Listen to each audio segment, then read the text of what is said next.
Mbese kuki abakobwa batendeka abasore?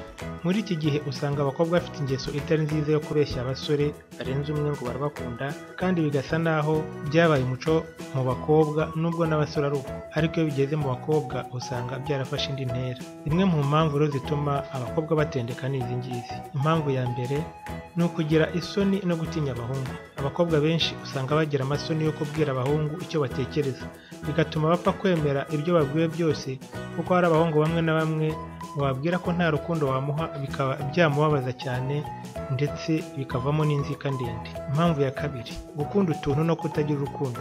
Hari abakobwa usanga bakunda utuntu ku buryo batabasha guhakana umusore uwo ari we wese babonaho agafaranga kugira ngo babashe guhabwa ibyo bakeneye byose. Ibi bituma umukobwa ashaka kwigwizaho abasore kugira ngo icyo aburiye kuri umwe akibone ku wundi. Impamvu ya gatatu, uburyarya bw'abasore. Kubera ko muri iki gihe uburyarya bumaze kwibasira cyane abasore, usanga bigoye kugira ngo umukobwa abashe kwizera ko ibyo abahungu baza kumubwira byaba ari ukuri.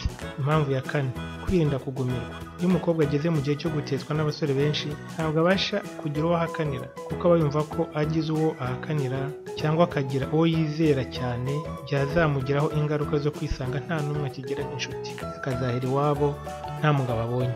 Impamvu ya gatanu ari nayo ya nyuma ituma abakobwa batendeka abasore ni ugushaka guhitamo neza.